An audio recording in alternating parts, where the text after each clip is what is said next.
Hola, curiosas y curiosos de la historia. Hoy en día, cualquier vendedor de humo con unos cuantos de miles de seguidores en redes sociales se autodenomina, o peor aún, le denominan influencer. ¿Será que lo de influenciador o persona influyente les queda pequeño o puede que usar anglicismos da puntos en el mundo virtual? Sin embargo, nuestro protagonista de hoy haría sonrojar a muchos de estos influencers. Y lo haría por su capacidad de influencia, pero también por las diferentes disciplinas en las que marcó tendencia. Hablamos de Abu al-Hassan Ali ibn Nafi, o Siriaf para los amigos. ¿Quieres saber quién fue este hombre? Pues acompáñame en el vídeo hasta el final y no olvides suscribirte y darle a la campanita si te mola el contenido de historia y un buen like, que eso siempre ayuda. Soy JJ Priego, esto es Historias de la Historia y aquí contamos la historia de otra forma. ¿Quieres saber más? Acompáñame.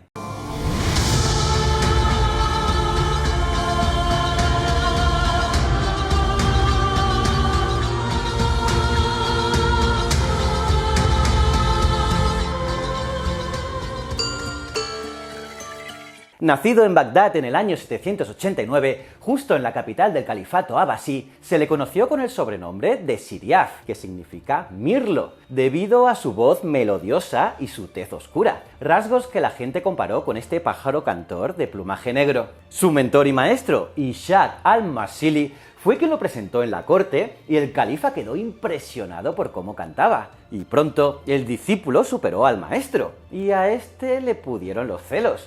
El caso es que en el 822 tuvo que huir y se convirtió en un músico errante. Y por eso se ofreció al Hakem I, tercer emir independiente de Córdoba y perteneciente a la dinastía Omeya, los grandes enemigos de los abasidas de Bagdad, que, lógicamente, lo iba a recibir con los brazos abiertos. Y digo lo iba porque falleció cuando Siriaf estaba de camino. Y sin saber qué pensaría Abderramán II, hijo de al-Hakem, y nuevo emir, decidió continuar su viaje. Y fue una decisión acertada, porque la idea del nuevo emir era convertir Córdoba en una de las ciudades más importantes de Europa, y Siriaf le iba a dar el toque oriental de refinamiento y exotismo. Y vamos a empezar por su influencia en la música, su legado musical. Y es que desde su llegada a Córdoba, todo fueron facilidades y libertad para desarrollar su arte y sus dotes musicales. Siriaf creó nuevas formas de expresión como la nuba, un grupo de canciones que se enlazan unas con otras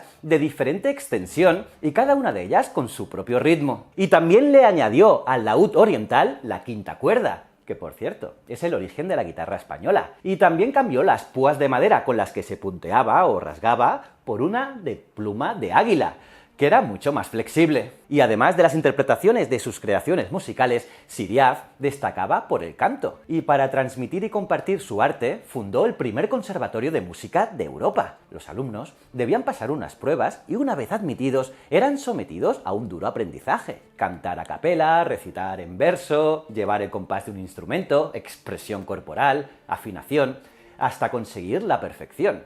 Una verdadera institución de la música. Ahora bien, en la música no queda el legado de Siriaf, conocedor del lujo y el exotismo oriental. Por sus años en la corte califal de Bagdad, creó una nueva cocina fusionando los productos típicos de Oriente y del Al-Ándalus. Por ejemplo, la primera receta de pisto, una fritura de aceite de oliva con berenjenas, calabacines, cebollas y membrillo. Aunque en el siglo XVI se cambiaría el membrillo por tomates y pimientos del Nuevo Mundo. Y también creó el siriabi, que es un asado cuya base principal son habas saladas y el sirbaya, su plato más popular, y cuyo nombre es una deformación de siriaba, elaborado con queso fresco o leche, cordero o ternera, y con una base de almendras, azúcar y vinagre. Y este plato superó las fronteras del Al-Ándalus para triunfar en el resto de Europa, donde se cambió la ternera o cordero por pollo, y fue el origen del menjar blanc en Cataluña, el blanc manger en Francia o el bianco manger en Italia. Y por si fuera poco, introdujo el uso de los espárragos trigueros y de los frutos secos como un ingrediente más de la cocina, así como el uso del agua de rosas, la flor de azahar o las violetas en la repostería y el consumo de rabos de pasa para mejorar la memoria. Vamos, un genio. Y no solo revolucionó la cocina andalusí, sino que también estableció el protocolo y el orden a la hora de servir los diferentes platos que ha llegado hasta nuestros días, sí, estableciendo la prioridad de sopas y de caldos, seguidos de entremeses, pescados y carnes, y finalmente los postres. Y también introdujo el uso de manteles de cuero fino y sustituyó las copas de oro y plata de los banquetes por copas de cristal tallado. Como veis, tuvo una influencia pero que muy real. Pero ojo, que no hemos terminado con este influencer. De hecho, falta la parte que seguramente tendría más likes si tuviese Instagram. Y es que Siriaf también transformó las costumbres sociales en la forma de vestir, ya que aparecieron con él prendas de seda de colores exóticos y estableció el uso de diferentes colores según la temporada, como blanco y colores claros para la primavera y el verano, y colores oscuros en otoño e invierno. Y en el peinado puso de moda para los hombres el flequillo. E incluso llegó a fundar un instituto de belleza donde se impartían clases de peluquería, depilación y cosmética. Sí, en fin, Siriaf, el mayor influenciador de la historia, nunca abandonó Córdoba, donde falleció a los 68 años. ¿Lo conocías? Es tremendo, ¿verdad? Pues déjame saber tu opinión en los comentarios, si lo conocías o no. Y ya sabes, suscríbete y dale a la campanita para activar las notificaciones y un buen me gusta. Y aquí te dejo otro vídeo genial que te va a encantar seguro, y estos son mis otros canales para que los conozcas. Y recuerda, el conocimiento es un requisito esencial para la supervivencia. Nos vemos en el próximo vídeo. Muchísimas gracias.